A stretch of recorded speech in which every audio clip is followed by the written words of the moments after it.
17वीं 18वीं सदी में जब औद्योगिक क्रांति आई यूरोप में, तो पूरी सामाजिक संरचना में बदलाव है। औद्योगिक क्रांति के कारण समाज दो तरह से आगे बढ़ा। इस क्रांति से पूर्व हर गांव में कुटीर उद्योग या लघु उद्योग रहते थे। यूरोप में भी वही स्थिति थी। लेकिन क्रांति के बाद ये सारे कुटीर उद्योग धीरे धीरे समाप्त होते चले गए और औद्योगिकरण की संख्या बढ़ती चली गई। जिन लोगों ने बड़े उद्योगों की स्थापना की, उनके पास पूंजी की बहुतायत होती चली। ग्रामीण उद्योग धंधे जब समाप्त हुए तो लोगों के बीच गरीबी और अभाव बड़ी तेजी से बढ़ा, जिसके कारण वे लोग अपनी जीविका के लिए भाग करके शहर में पहुंचे। यहां पर उनका एक शोषण शुरू हुआ पूंजीपतियों द्वारा, उद्योगपतियों द्वारा। अब यही औद्योगिक क्रांति ने समाज को एक ऐसे रास्ते पर लाकर खड़ा कर दिया जहां दो वर्ग निर्मित हो, एक पूंजीपति वर्ग और एक पूंजी विहीन वर्ग, जिसको हम श्रमिक वर्ग भी कहते हैं। लेकिन 19वीं सदी में एक ऐसी विचारधारा आती है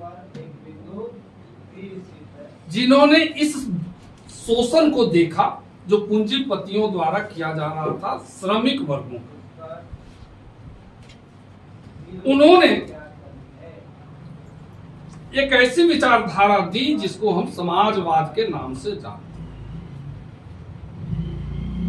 समाजवाद एक्चुअल में एक विचारधारा है जहां उत्पादन के साधनों पर किसी व्यक्ति या किसी समाज का नियंत्रण नहीं होता है, सार्वजनिक नियंत्रण होता है, सार्वजनिक वितरण होता है। मोटा मोटी कह सकते हैं कि वह संपत्ति सरकारी हो। यही समाजवाद। समाजवाद में अपना कुछ नहीं होता, निजी कुछ नहीं, निजी स्वामित्व नाम की चीज नहीं है। हमारा घर भी अपना नहीं होता, बस हमारी पत्नी होती है, हमारा बेटा होता है, हमारी संतान होती है, बस। लेकिन उस पर भी अधिकार फिर सरकार का ही हो जाता है। यही विचारधारा समाजवाद के नाम से जाना। आगे चल करके इस विचारधारा को देखो, जब भी समाज में कुछ गलत चीजें होती हैं, उन्हीं गलत चीजों के सुधार करने के लिए कुछ समाज सुधारक भी सामने आते हैं। किसी को सफलता मिलती है, किसी को असफलता मिलती है। यूरोप में भी यही हुआ। चार्ल्स फॉरियर, लुई ब्लां और दो चार लोग ऐसे ही कुछ समाज सुधारक थे जिन्होंने इस शोषण को देखा और लोगों को बताना शुरू किया, अपना विचार रखना शुरू किया। चार्ल्स फॉरियर, हालांकि ये सारी विचारधाराएं जो थी, इन्हीं में मार्क्स और एंगल्स भी आता है। आगे चल करके बुद्धिजीवियों ने इस पूरे विचारधारा को, समाजवादी विचारधारा को दो भागों में बांट दिया। एक मार्क्स से पहले की विचारधारा और दूसरा मार्क्स से बाद की विचारधारा। जो मार्क्स से पहले की विचारधारा है उसको मार्क्सवादियों ने यूटोपियन समाजवादी का नाम दिया और मार्क्स और उसकी विचारधारा को वैज्ञानिक समाजवाद का नाम दिया। यूटोपियन विचारधारा होता है काल्पनिक, स्वप्नदर्शी, एक ऐसी विचारधारा जिसको जमीन पर व्यवहारिक रूप से लागू नहीं किया जा सकता। जैसे यूटोपियन समाजवादियों का मानना था कि प्रकृति द्वारा दी गई संपत्ति का दोहन समाज के हर लोगों को आपस में मिलजुल करके करना चाहिए। संभव था थोड़ी। ये जो हमारी प्राकृतिक कमियां हैं, दोष हैं, हम उससे बाहर नहीं निकल सकते। कहने के लिए लोग बहुत कुछ सिद्धांत बगाड़ देता है, लेकिन शायद ही कोई पर्सन ऐसा होता है, लाखों में एक, करोड़ों में एक, जो कि एक दूसरी लाइन का होता है। जैसे हर कोई यहाँ बुद्ध, महावीर, गांधी तो हो नहीं सकता। इन विचारकों की विचारधारा इसीलिए लागू नहीं हो सकी कि ये आदर्शवादी ज्यादा थे, व्यवहारिक। लुई ब्लांक एक ऐसा विचारक था जिसने अपनी एक फैक्ट्री इंग्लैंड में स्थापित की और अपने श्रमिकों को पूरी सुविधाएं दी, वेतन भी अच्छा दिया, सारी सुविधाएं भी दी, और साल के अंत में वह पाया कि हमारी मुनाफा कमने के बजाय बढ़ गया है। इसको मैं एक गुजरात के एक उदाहरण से समझा रहा हूं आपको। हर साल देखेंगे दिवाली के समय अखबार में आता है, गुजरात में हीरे का व्यापार काफी होता है। तकरीबन वो एक तरह से कुटीर उद्योग है वहां। हीरा का जो उद्योगपति होता है ना, उसमें एक दो ऐसे हैं जो दिवाली के समय सैकड़ों स्टाफ को फ्लैट देता है, किसी को 20 लाख, 30 लाख, 50 लाख का एफडी करके दे देता है,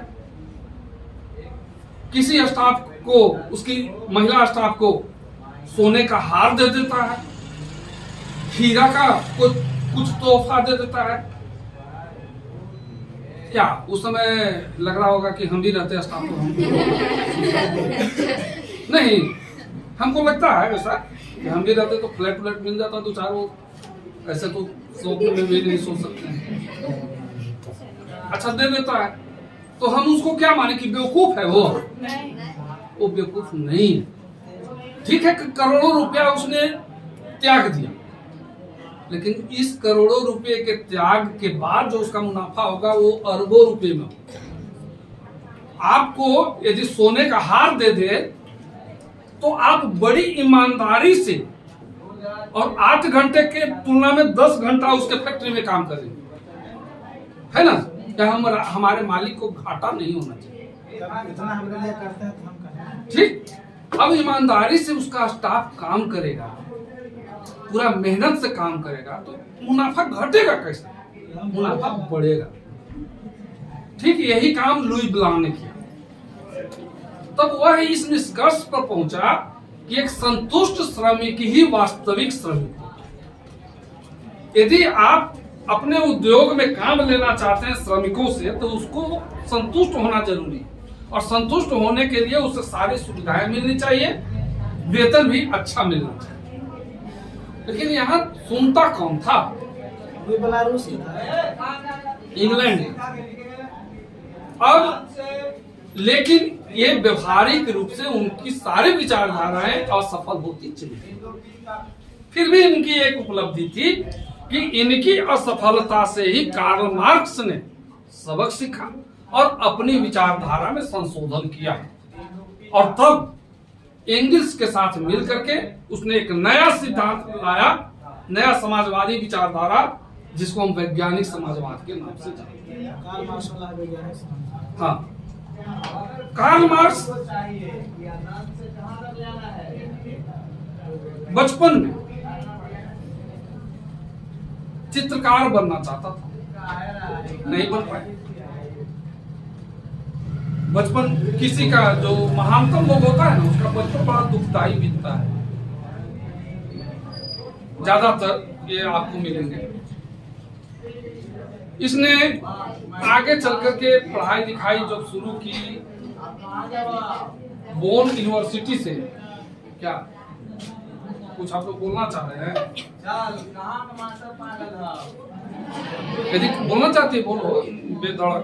आप बोले ना, महान लोग का बचपन तकलीफ से गुजरता है, वो मोदी जी का आखिर वहां पहुंच ही गई, जिसको हम छोड़ना चाह रहे थे वहां पहुंच गए। मोदी जी का बचपना जो भी रहे, हम लोगों को उससे क्या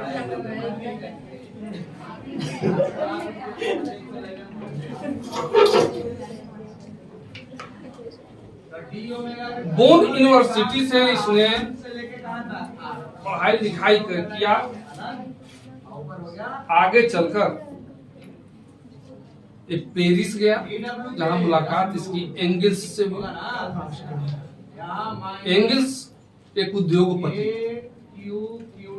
लेकिन श्रमिकों के कार्य व्यवहार से बहुत प्रभावित और उद्योगपतियों द्वारा जो श्रमिकों का शोषण हो रहा था उससे बड़ी नाखुश थी। इसी पर एंगल्स ने कुछ लेख लिखा था जिससे कार्ल मार्क्स बहुत प्रभावित हुए। एंगल्स से मुलाकात के बाद इसका ध्यान श्रमिकों की तरफ जाता है और काफी अध्ययन करता है। आगे चलकर इसने एक एंगल्स के साथ मिलकर घोषणा पत्र जारी करता है, समाजवादियों का घोषणा पत्र। और फिर 1867-68 के लगभग दास कैपिटल लिखता है, जो दुनिया के कम्युनिस्टों के लिए दास कैपिटल वही स्थान रखता है जो ईसाइयों के लिए बाइबल का। लोग जो कम्युनिस्ट लोग होते हैं दास कैपिटल को इतना पवित्र मानते हैं, और एक तरह से ये पूरे समाजवादी विचारधारा का आधार दास कैपिटल। कार्ल मार्क्स जो इतिहास की भौतिकवादी व्याख्या की है ना, वो लाजवाब। इसकी विचारधारा है कि इतिहास कुछ और नहीं है, उत्पादन पर अधिकार के लिए दो वर्गों में संघर्ष ही इतिहास। आदिम काल से लेकर के आज तक आप देखोगे तो जितने भी युग आए और उस काल में वर्चस्व स्थापना के लिए जो संघर्ष हुआ, वो वर्चस्व किसके लिए? चाहे जमीन के लिए, साम्राज्य के लिए, या धन संपत्ति लूटने के। और इसीलिए मार्क्स ने पूरे इतिहास को 5 स्टेज में बांटा।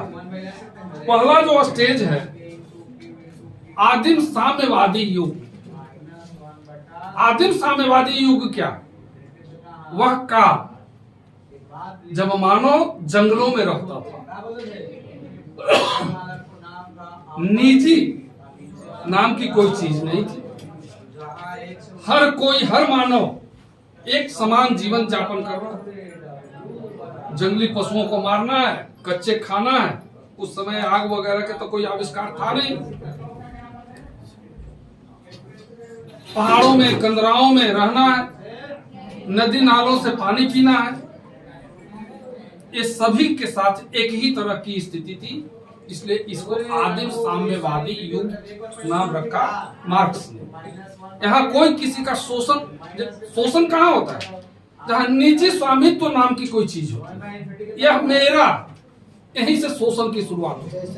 तो आदिम युग में तो कोई ऐसी बात थी नहीं, इसलिए वहां शोषण नहीं था। तो मार्क्स ने इसको इसीलिए आदिम साम्यवादी युग नाम रखा। लेकिन दूसरा जो स्टेज आता है वह है दासता का युग, जब मानव सभ्य बन गए। सभ्य बनने के साथ अब तेरा मेरा की भावना आ गई, यानी मानव में जब सोचनीय क्षमता का विस्तार हुआ, दिमाग कुछ काम करने लगा, तब वे घर बनाने लगे, पशुओं को पालतू बनाने लगे, कुछ फसल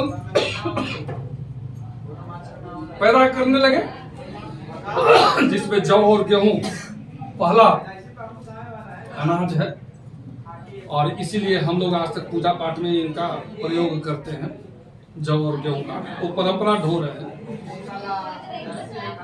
फिर अब धीरे धीरे उनको लगने लगा कि ये मेरा है।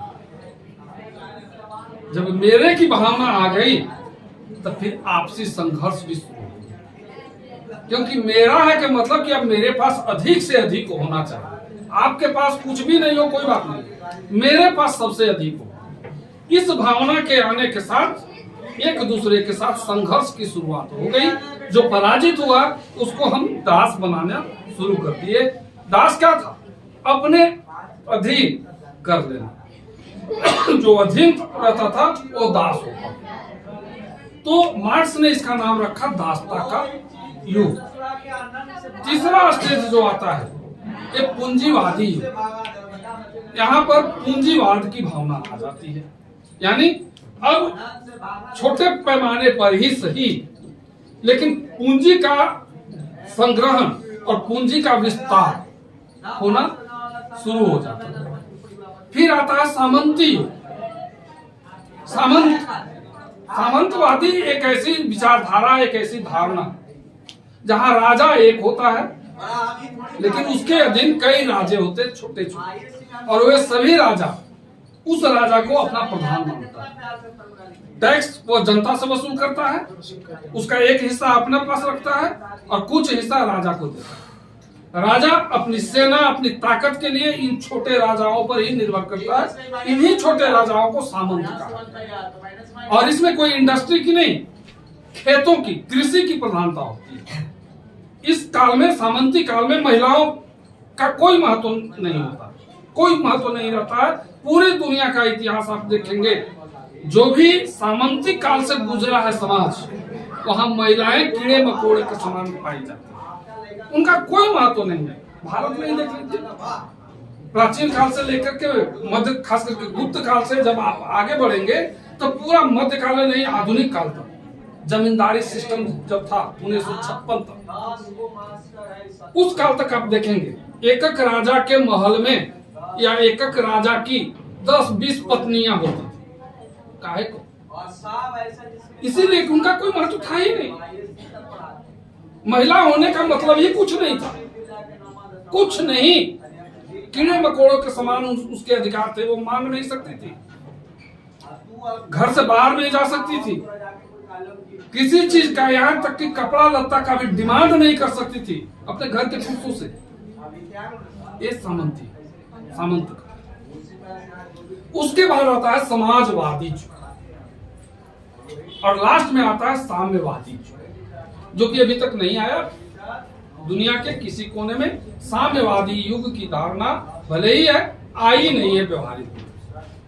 समाजवाद जो होता है ना, उसमें 99% स्वामित्व जो होता है सरकार का। साम्यवाद में 100% सरकार का, 100%। एक तरह से कर सकते हैं कि समाजवाद दरवाजे के चौखट पर खड़ा होती विचारधारा है। अंदर भी आ सकती है, बाहर भी जा सकती है। यदि अंदर आ गई तब साम्यवादी युग आ जाए, बाहर चली गई तो समाजवाद खत्म, जो कि 1991 में सोवियत संघ में हुआ। 1917 में स्थापित समाजवादी विचारधारा 1991 में आकर के समाप्त हो गई सोवियत संघ में। दुनिया की पहली समाजवादी सरकार खत्म हो। अब छिटपुट रूप से, जैसे चाइना है तो वो नाम का, वहां तो ज्यादा मात्रा में आया था का मेरा बच्चा आया था इधर 2-3 दिन से नहीं क्या, मैथ वाले सर कौन है भाई? ऊपर में नहीं है? नहीं अभी नीचे नीचे ऑफिस में। क्या नाम है? कौन बात है? मनोज जी।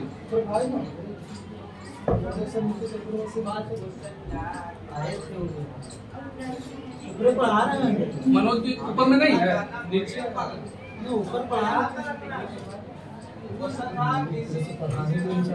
तो वहाँ उधर कहाँ जा रहे हो? बाहर का ऑफिस में बैठो।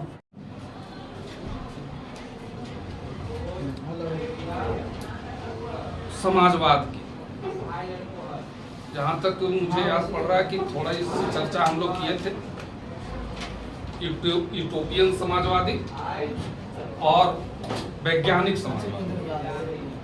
मार्क्स से पहले के जो समाजवादी विचारधारा मानने वाले लोग थे वे यूटोपियन समाजवादी थे, और मार्क्स के बाद मार्क्स एंगल्स वगैरह ये वैज्ञानिक समाजवादी माने जाते हैं।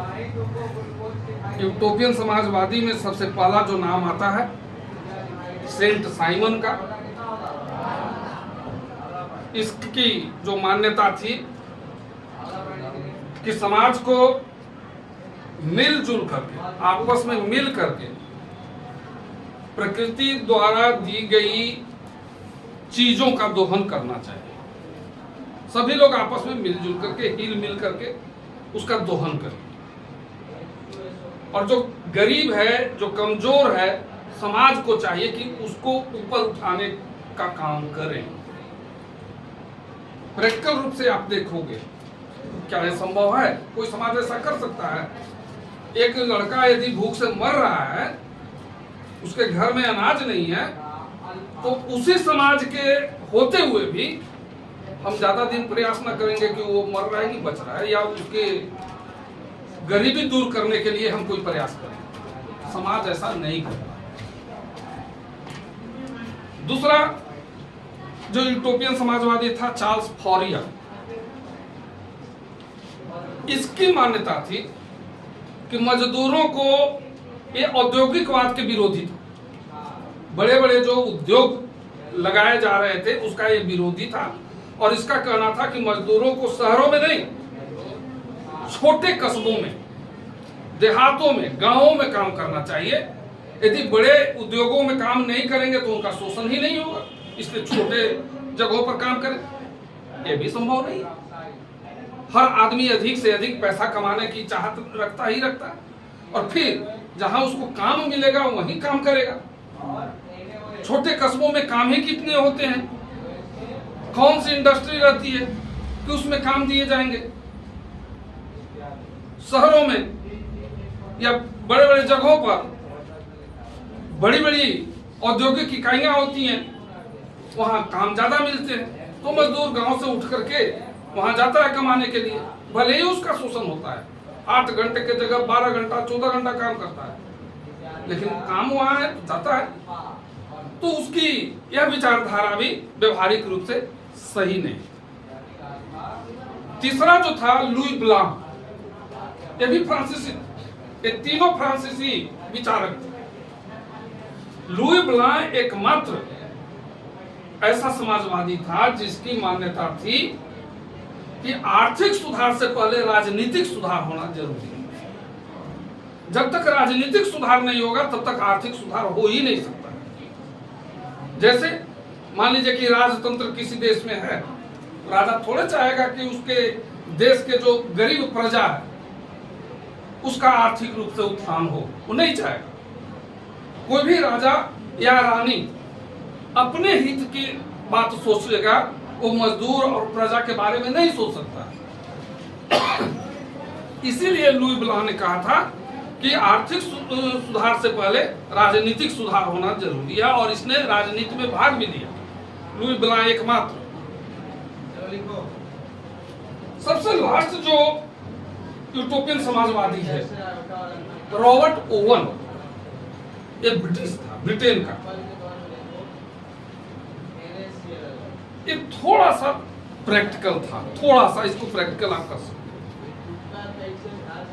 अपने सिद्धांत के अनुसार एक छोटे से जगह पर अपनी इंडस्ट्री इसने लगाई और मजदूरों को सारी सुविधाएं दी, अच्छा वेतन दिया, रहने के लिए उनको अच्छी जगह दी।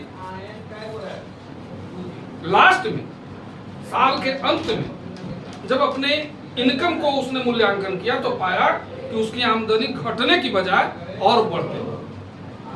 और तब वह इस निष्कर्ष पर पहुंचा कि एक संतुष्ट श्रमिक ही वास्तविक श्रमिक होता है। और इस सिलसिले में मैंने गुजरात से एक उदाहरण दिया था, हीरा व्यापारियों का, जब वे अपने स्टाफ्स को हीरे के हार दे देते हैं, फ्लैट दे देते हैं और बहुत सारी सुविधाएं देते हैं, जिससे उनका व्यापार दिन दूनी रात चौगुनी हिसाब से बढ़ते जा रहा है। उसका कारण यही होता है, मजदूर जब आपसे संतुष्ट है तो वो आपके लिए जी जान से काम करेगा, और जब जी जान से काम करेगा तो आपकी आमदनी घटेगी नहीं और बढ़ती चली जाएगी। एकमात्र ये रॉबर्ट ओवन ने ही काम किया था। फिर भी इन सारे यूटोपियन विचारकों के विचार धरातल पर उतर नहीं सके, ये सभी फेलियर होते चले गए। और इन्हीं की असफलता से कार्ल मार्क्स ने सबक लिया और अपने विचारधारा में परिवर्तन ला करके आगे जो विचार रखा वो दुनिया के लिए एक क्रांतिकारी विचार साबित हुआ। कार्ल मार्क्स का जन्म जर्मनी के राइन प्रांत में ट्रियर नामक एक छोटे से जगह पर हुआ था, एक यहूदी परिवार में। इसके पिताजी भी एक प्रसिद्ध वकील थे। इसने बोन विश्वविद्यालय और बर्लिन विश्वविद्यालय से शिक्षा ग्रहण की। बाद में आगे की शिक्षा के लिए यह पेरिस गया, जहां इसकी मुलाकात एक प्रसिद्ध उद्योगपति एंगिल्स से, और उसी एंगिल्स के साथ इसकी दोस्ती जिंदगी भर बनी रही। एंगिल्स के विचारों और उसकी रचनाओं से यह काफी प्रभावित हुआ, और तब मार्क्स का झुकाव मजदूरों की कार्य दशाओं की तरफ जाता है। एंगिल्स के साथ मिलकर 1848 में साम्यवादी घोषणा पत्र तैयार करता है, जो मार्क्सवादियों के लिए, समाजवादियों के लिए सबसे महत्वपूर्ण दस्तावेज माना जाता है। एक तरह से यह समाजवाद का जनक आप मान सकते हैं। 1867-68 में दुनिया के प्रसिद्ध किताबों में एक दास कैपिटल की रचना कार्ल मार्क्स ने की। दास कैपिटल यदि आप पढ़ेंगे ना, हिंदी में भी अनुवाद है उसका, तो आप भी बदल जाएंगे। और मेरे एक दोस्त की संबंधी थी लड़की, कॉलेज में, रात दिन वो कार्ल मार्क्स की ही रचनाओं को पढ़ते रहते। जब हम लोगों ने उससे पूछा था कि ऐसा क्यों हुआ, उसने जवाब दिया था कि एक बार दास कैपिटल हमको पढ़ने का मौका मिला, और दास कैपिटल पढ़ने के बाद अब दूसरा कोई सिद्धांत ही नहीं हमको पसंद पड़ता। दुनिया मानती है गांधी जी को, गांधीवाद, ये बहुत से और विचारक हुए यहाँ धरती पर, लेकिन इतने डीपली अध्ययन कार्ल मार्क्स का किसान और मजदूर के लिए, गरीब तबकों के लिए किसी और के पास नहीं। सबसे बड़ी बात यह होती है कि दास कैपिटल को पढ़ने के बाद आपको लगेगा कि नहीं, मजदूर जो है वो हमारा मजदूर नहीं है, वो हमारा अंग है, हमारा भाई। यदि हमारे पास खाने के लिए है और उसके पास नहीं है, तो हम एक ही खाना से आधा आधा करके उसको भी खिलाएं। ये दास कैपिटल का इतना महत्व है। खैर, दास कैपिटल लिखने के पश्चात यूरोप में एक सनसनी फैल गई। आगे चल करके इसने 1848 में ही प्रथम इंटरनेशनल की स्थापना की इंग्लैंड में। प्रथम इंटरनेशनल कहने का मतलब कि अंतर्राष्ट्रीय समाजवादियों का एक संगठन की स्थापना की। इसी इंटरनेशनल में यह घोषणा हुई कि अधिकार के बिना कर्तव्य नहीं और कर्तव्य के बिना अधिकार नहीं। साथ साथ उसने मजदूरों को सचेत किया, तुम्हारे पास खोने के लिए बेड़ियों के सिवा कुछ और नहीं। ठीक बात। मजदूर जो था उसके पास था ही क्या जो खो देता। जो जकड़न था समाज द्वारा, उद्योगपतियों द्वारा, मालिकों द्वारा, सिर्फ उसी जकड़न को तो खोना था। एक चीज और मजदूरों को इसने सचेत किया, उद्योगों में चाहे विज्ञान का प्रवेश हो जाए या कुछ और सुधार कर दिया जाए, लेकिन उससे तुम मजदूरों की दशा में कोई सुधार नहीं होने जा रहा जब तक कि पूंजीवाद का विरोध नहीं होगा। पूंजीवाद ही एक ऐसी धारणा है जो सिखाता है हमें अधिक से अधिक अमीर होना। यही स्थिति नहीं है हमारी। हम आज पढ़ाई लिखाई कर रहे हैं, क्यों? बड़ा से बड़ा अफसर हो, किस लिए? पैसे के। इतना पैसा मेरे पास आए कि 5-10 बिल्डिंग खड़ा कर ले, 4 मंजिला 5 मंजिला, उसमें सारी ऐसे की सुविधाएं हो, गाड़ी हो करोड़ों रुपए की, नौकर चाकर अमला फैला, यही ना। और क्या हमारे पास? हम किस ख्वाहिश से हम पढ़ रहे हैं? एकमात्र ख्वाहिश यही पूंजीवाद। और पूंजीवाद बहुत निर्दयी होता है, बहुत निर्दयी। पैसा के लिए आदमी अंतिम सीमा तक गिर सकता है। अंतिम सीमा तक बाप बेटे की हत्या कर सकता है, बेटा बाप की हत्या कर सकता है, भाई भाई की हत्या कर सकता है। अब तो स्थिति ये हो गई कि पत्नी अपने पति की हत्या करवा दे। ये स्थिति यहां पहुंच गई। ये पैसा इतना निर्दयी होता है और ये पूंजीवाद की धारणा है।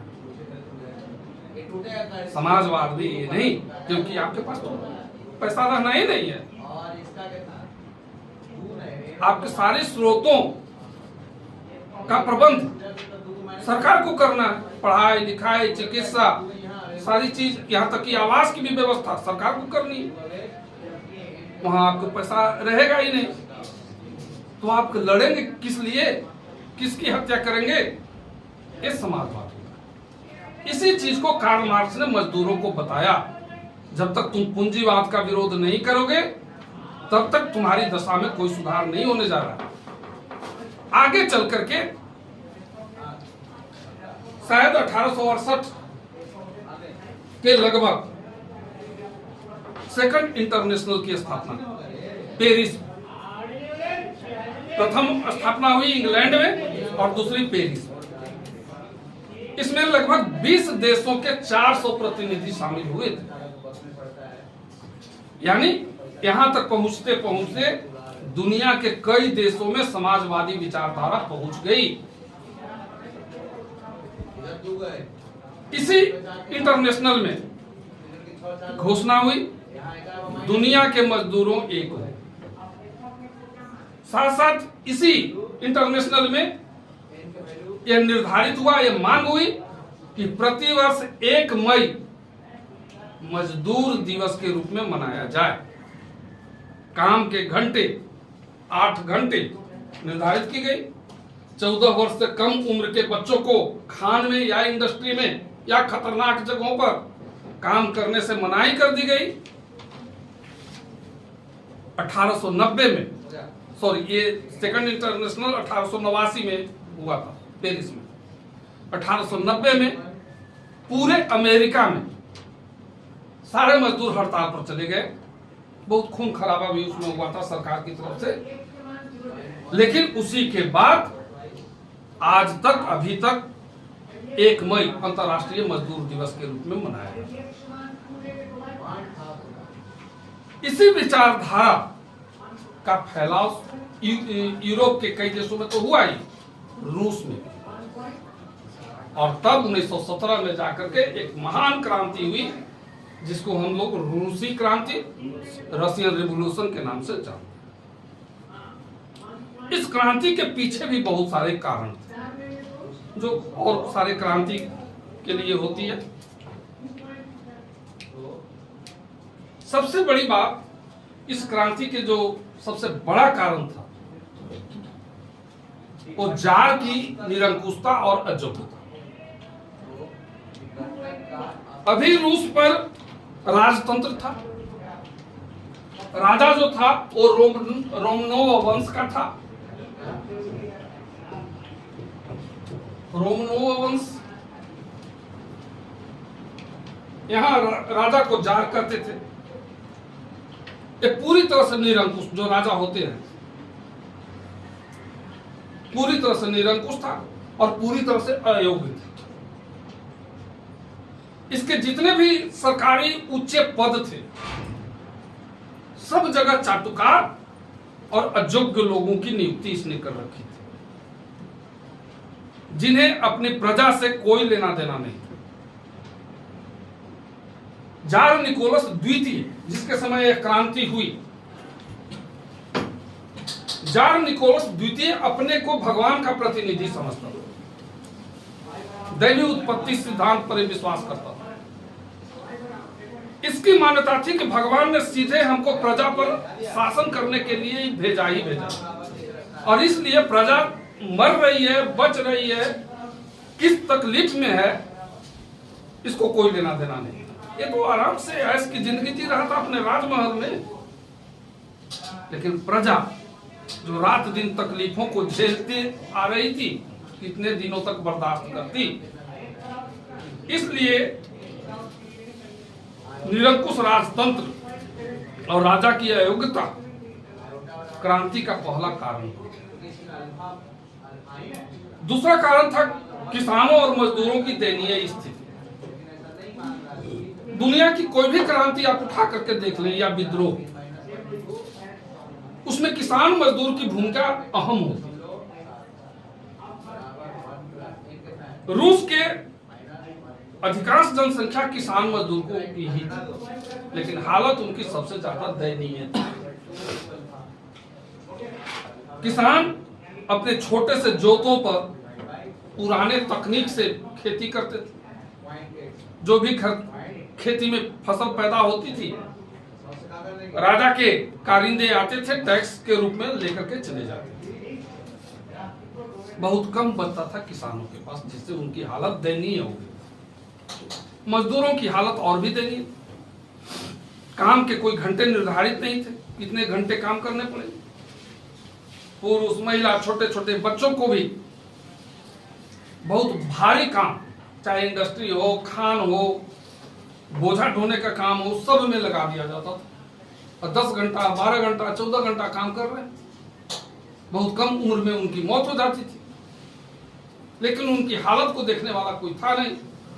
ये मजदूर अपना संगठन भी नहीं बना सकते थे, जिससे कि वो लड़ सके, हड़ताल कर सके। हड़ताल करने का अधिकार नहीं था।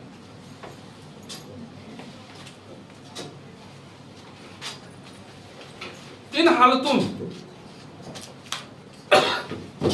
मजदूरों की स्थिति और भी भयावह होती चली। तीसरा जो कारण था, रूसीकरण की नीति। पानी के लिए झगड़ा नहीं, ये मौसम बहुत गर्म है, इस समय पानी लोग दूसरे को पिलाते हैं, अपना पानी भी दूसरे को पिलाते हैं। बड़ी धर्म होता है, तो जबरदस्ती नहीं ना पिएगी। जिसको चाहिए था कि अपना पानी दे दे।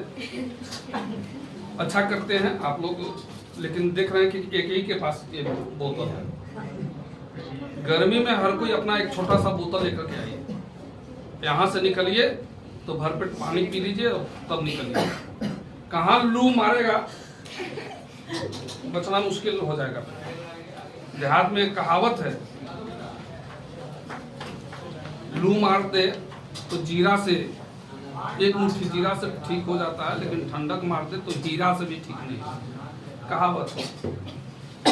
लेकिन लू को से बचाओ पानी पी कर सकता है। पानी खूब पीजिए इसमें। बकरी के दूध यूज होता है बकरी के दूध, आम का अमझोरा जिसको कहते हैं, बहुत अच्छा काम करता है। खैर, तीसरा जो कारण था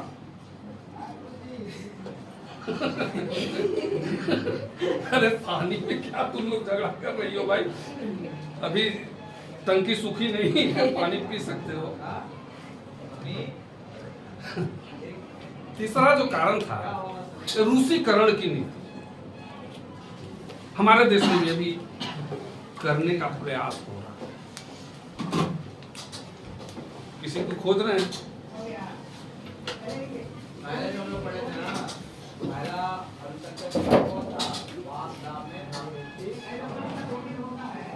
रूस में अनेक जातियां रहती थी। सबसे ज्यादा जो संख्या थी स्लाव की, बहुसंख्यक संख्या थी। अब रूस का जो जार था पूरे रूस में एक ही नीति लागू करने की कोशिश की। यहाँ स्लाव, फिन, पोल, जर्मन, यहूदी सभी जातियां थी। लेकिन जब एक नीति आप लागू करेंगे स्लाव जाति को ध्यान में रखते हुए, तब जो अल्पसंख्यक जातियां हैं उनमें तो रिएक्शन होगा।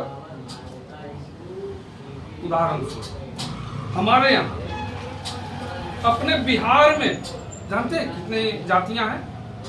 केवल बिहार में 200 कुछ है। हम जनगणना कल ही ट्रेनिंग में थे। कितना है? 200 कुछ करीब करीब 200 नहीं है, 150 से ऊपर जातियां जाति में 150 बिहार में।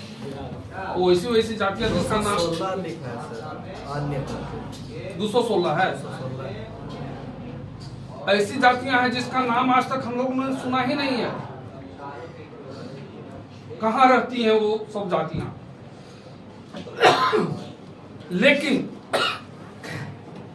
यदि सरकार, पूरे भारतवर्ष में तो हजारों जातियां हैं, यदि सरकार सिर्फ ब्राह्मणों को ध्यान में रख करके एक नीति लागू करे, शेष जातियां क्या करेगी?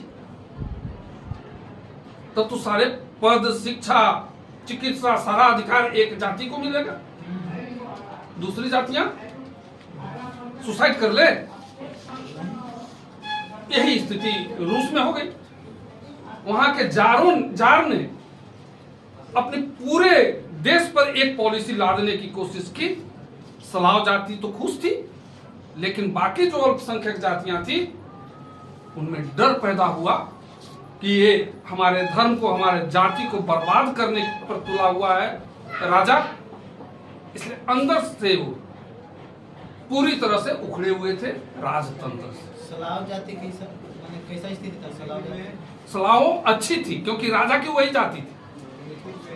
जाति मतलब उनकी संख्या बहुत ज्यादा थी, बहुसंख्यक थे। अब कुछ अंतरराष्ट्रीय घटनाओं का भी प्रभाव।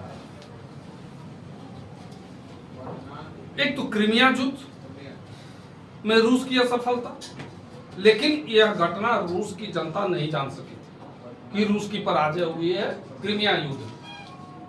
लेकिन दूसरी जो घटना घटी, रूस जापान युद्ध में रूस की पराजय, ये बहुत बड़ी घटना थी रूस की।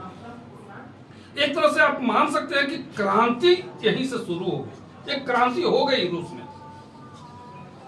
तो जापान एशिया का एक छोटा सा देश है, एक टापू है प्रशांत महासागर। उस छोटे से देश के दुनिया का सबसे बड़ा देश रूस, जो अपने आप को महान देश मानता था, उसकी पराजय हो गई 1905 में। अभी तक अपनी असफलताओं को, अपनी पराजय को रूस के राजा अपनी प्रजा से छिपाते आ रहे थे। लेकिन जापान युद्ध में जो रूस की पराजय हुई और इनके फटेहाल सैनिक जब जापानी मोर्चे से वापस रूस लौटे, तो उनकी स्थिति देख करके जनता के बीच एक प्रतिक्रिया हुई, भयानक प्रतिक्रिया हुई। 9 जनवरी 1905 को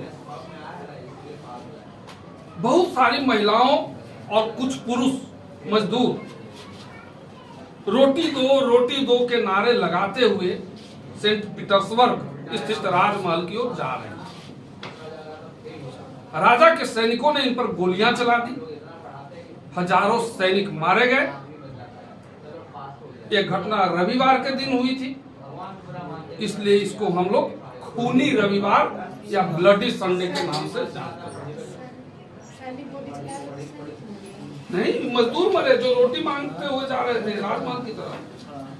राजा के सैनिक मजदूरों पर गोली चलाए, उसमें महिला पुरुष दोनों थे, हजारों लोग मारे गए। यह घटना 9 जनवरी 1905 की घटी, लेकिन 9 जनवरी पुराने कैलेंडर के अनुसार, नए कैलेंडर के अनुसार क्या होगा? 22 जनवरी, 13 दिन आगे चलता है ग्रेगोरियन कैलेंडर। अब इस घटना के बाद पूरे रूस में सनसनी। अभी तक रूस में किसान और मजदूरों के बीच मार्क्सवादी प्रभाव पहुंचा। कुछ मार्क्सवादी संगठन किसानों, मजदूरों, खानों में काम करने वाले जो लोग थे, मजदूर खास करके, उनके बीच काम कर रहे थे और संगठन बना रहे थे। रूस का जो सबसे पहला समाजवादी आप मान सकते हैं, उसका नाम था प्लेखानोव।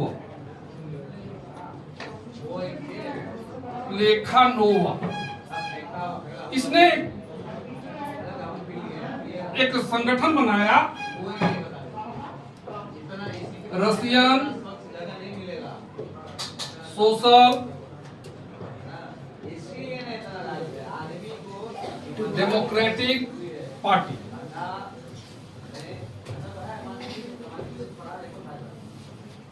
रशियन सोशल डेमोक्रेटिक पार्टी यह रूस का पहला समाजवादी संगठन था।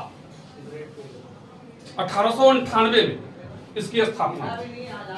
लेनिन इसी संगठन का एक सदस्य है। लेनिन और उसके बहुत सारे दोस्त। लेकिन 1903 तक पहुंचते पहुंचते इस संगठन में दरार पड़ गई, मतभेद हो आपस में, और इसलिए यह संगठन 2 भागों में बंट गया।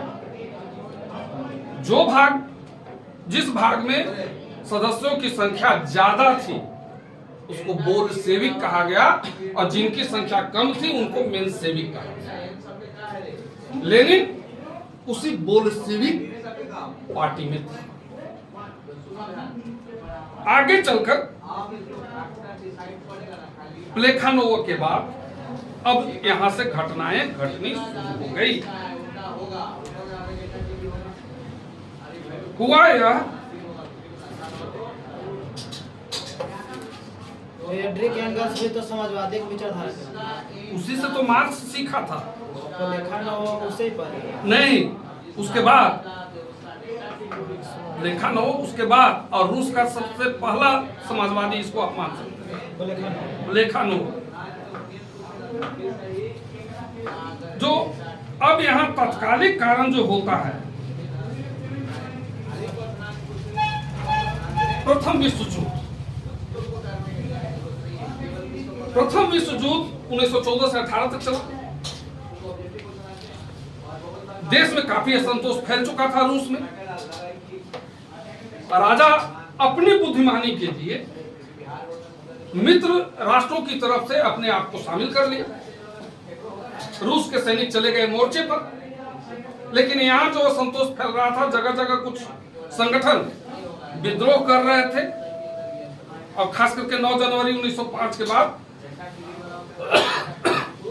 राजा को लगा कि यदि हम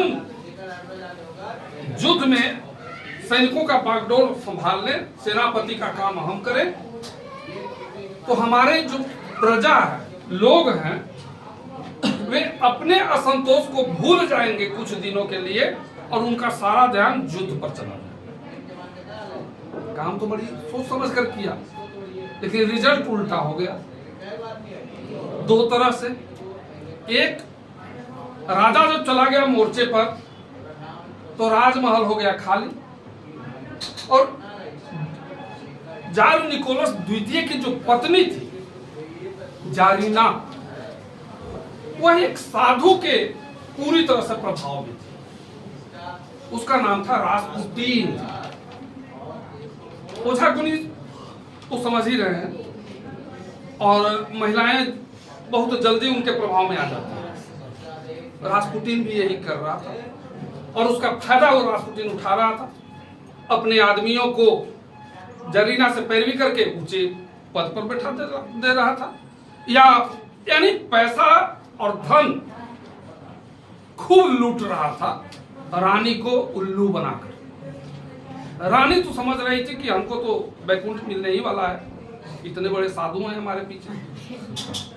खैर, लेकिन इसका परिणाम यह हुआ कि राज दरबार की प्रतिष्ठा जनता की नजरों में गिर गई पूरी तरह से, और जरीना की बदनामी तरह तरह से पूरे देश में होने लगी। दूसरी बात जो हुई कि मोर्चे पर से हर रोज पराजय की खबरें आ रही थी। अब जनता अपने देश की पराजय को स्वीकार करने के लिए तैयार नहीं थी। 7 और 8 मार्च 1917 रूस की जनता रोटी दो के नारे लगाते हुए सड़कों पर निकल गई। राजा के हुक्म से इन पर गोली चलाने का आदेश सैनिकों को मिला। सैनिकों ने गोली चलाने से इनकार कर यहां तक कि प्रेओब्रासेस्की, जो उनकी सबसे विश्वस्त सैनिक टुकड़ी थी, उन्होंने भी गोली चलाने से इनकार कर दिया। इन सभी सैनिक टुकड़ियों के हथियार राजा के आदेश से रखवा लिए। अब राजा के पास कोई और विकल्प नहीं था। 12 मार्च 1917 को उन्होंने गद्दी छोड़ दी, और इसी के साथ रूस पर से रोमनोव राजवंश का प्रभाव समाप्त। ये पहली क्रांति हुई इस देश में, जब राजा अपने पद से त्याग। उसके त्याग करने के बाद 15 मार्च 1917 को राजा के ही एक संबंधी लोबाव के नेतृत्व में, राजकुमार था लोबाव, उसी के नेतृत्व में एक सरकार का गठन हुआ। लेकिन यह सरकार जो जनता चाह रही थी उसके अनुरूप नहीं हुई। इसमें कोई आर्थिक सुधार की बात नहीं थी, न राजनीतिक सुधार करने की बात थी। परिणाम यह कि कुछ ही दिनों में यह सरकार गिर गई, और तब एक दूसरी सरकार बनी जो मध्यम वर्गीय सरकार थी।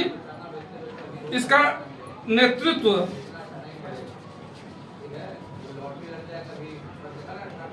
केरेंस्की कर रहा था।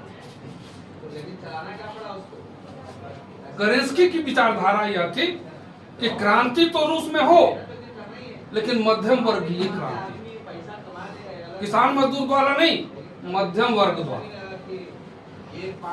जिसमें पढ़े लिखे लोग। दूसरी बात, जो क्रांति हो, क्रांति के पहले वो और चाह रहा था कि युद्ध अभी चले, प्रथम विश्व युद्ध, और उसमें रूस भागीदार रहे। तीसरी बात, व्यक्तिगत संपत्ति ज्यों का त्यों बना रहे, व्यक्तिगत संपत्ति छीन छान नहीं किया जाए।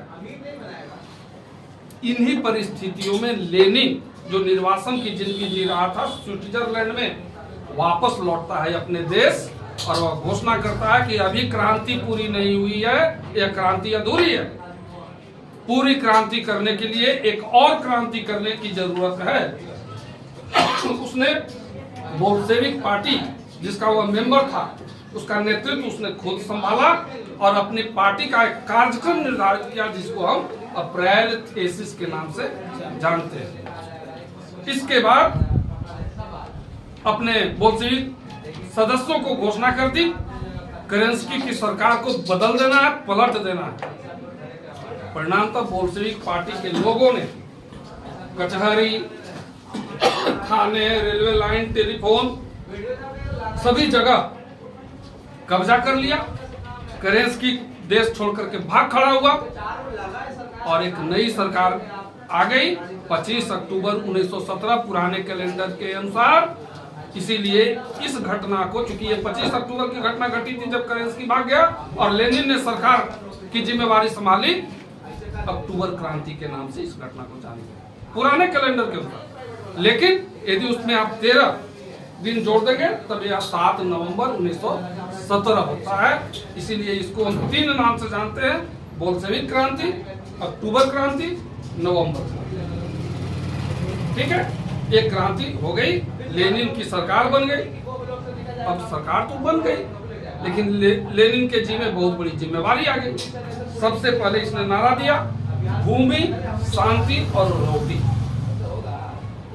भूमि जो एकदम निर्धन है, जिनके पास कोई जमीन नहीं है, पूंजीपतियों से, जिनके पास हजारों हजार एकड़ जमीन थी, उनसे छीन करके भूमिहीनों के बीच या किसानों के बीच बांट देने की बात की। दूसरी शांति, जो युद्ध में रूस शामिल था, वहां से हटना था इसको, ताकि अपना पूरा ध्यान देश की आर्थिक और राजनीतिक दशा पर लगा सके, देश के विकास पर लगा सके। और तीसरा कि हर जो बेरोजगार व्यक्ति है, नौजवान है, उसको काम दिया जाए। ये 3 नारा था। लेनिन ने सबसे पहले जर्मनी के साथ ब्रेस्ट लिटोवस्क की संधि की। ब्रेस्ट लिटोवस्क,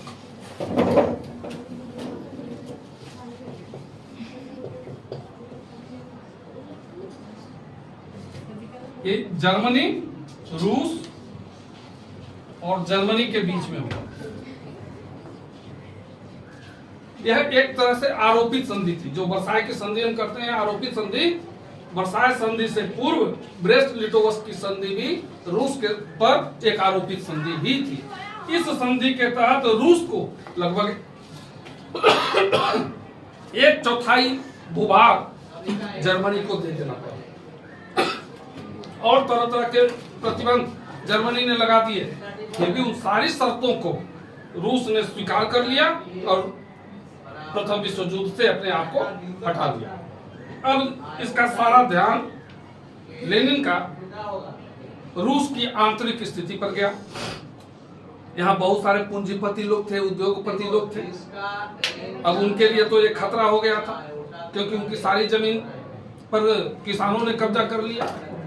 उद्योगों का राष्ट्रीयकरण किया जा रहा था, यानी सरकारीकरण। लोगों ने षड्यंत्र करना शुरू कर दिया और समाजवादी दुनिया में पहली बार जो समाजवादी सरकार बनी, दुनिया के पूंजीवादी देशों में भी रिएक्शन हुआ। इसमें फ्रांस, इंग्लैंड, अमेरिका, ये सारे देश षड्यंत्र करके नहीं चाहते थे कि रूस में समाजवादी सरकार हो। उन्होंने आक्रमण कर दिया।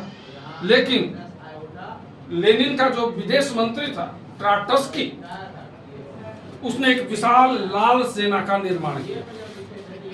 लाल सेना विदेशी आक्रमणों को पूरी तरह से पराजित किया। उसने एक और पुलिस संगठन बनाया, चेक्का। चेक्का एक गुप्तचर संगठन था।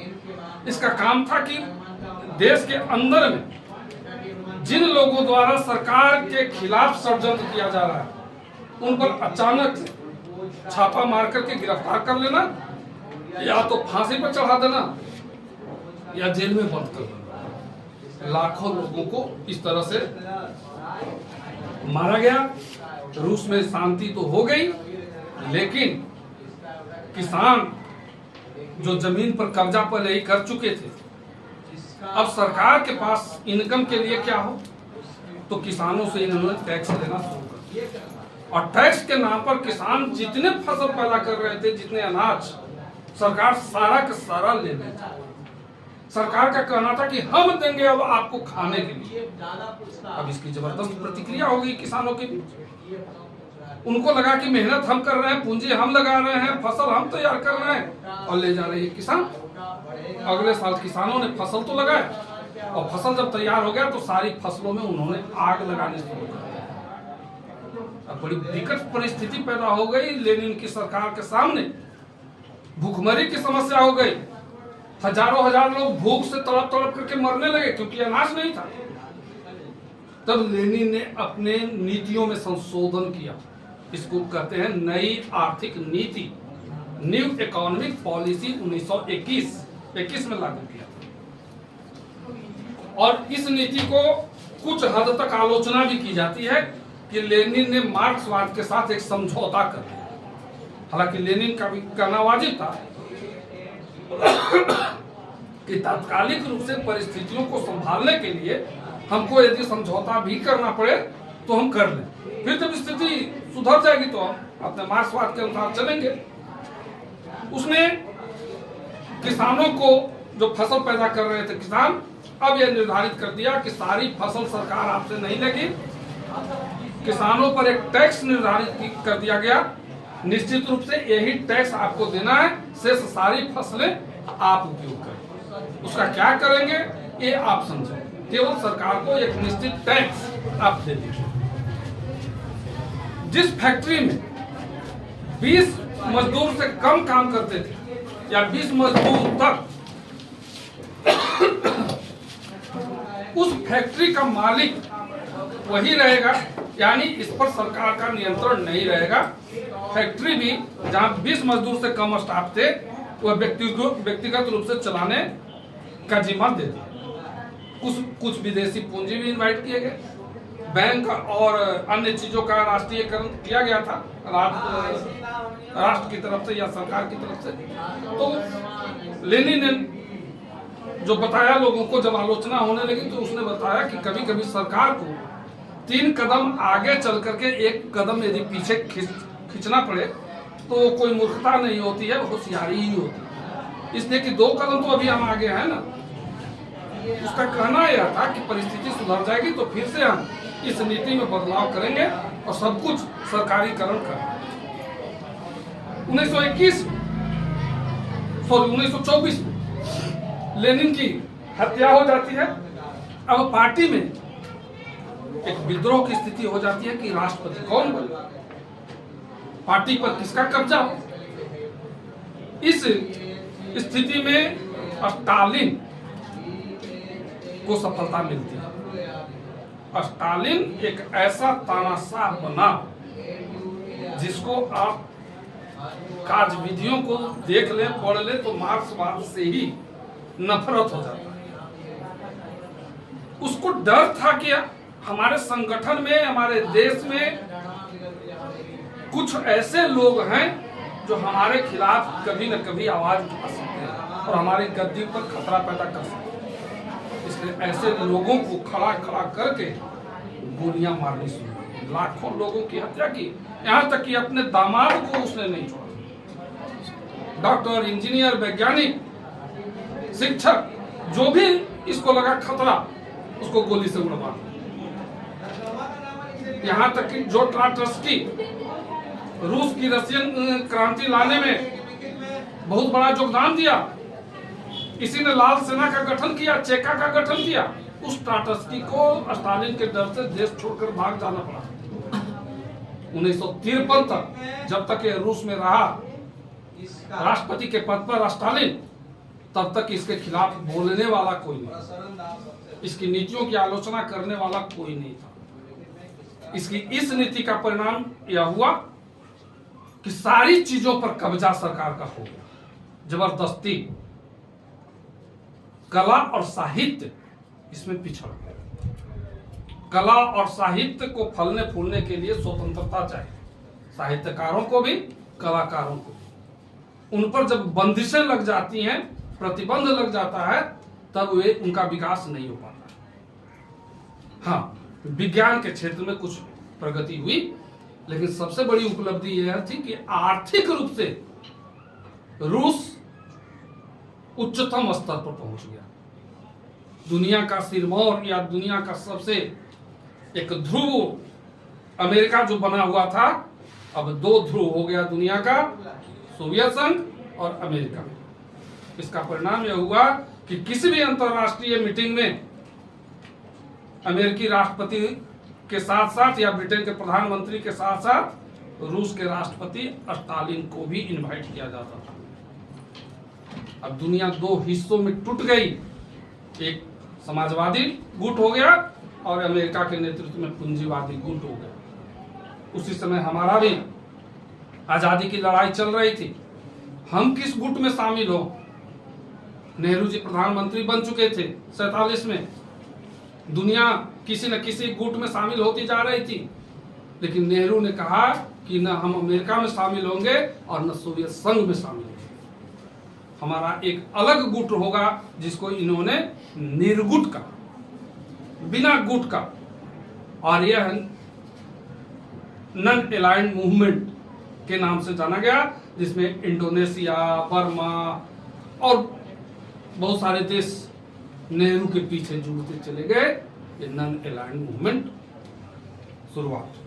तो यही था आपका रसन रेवोल्यूशन, रूसी क्रांति 1917, जिसको बोल्शेविक क्रांति भी कहते हैं, अक्टूबर क्रांति भी कहते हैं, रूसी क्रांति। समाप्त।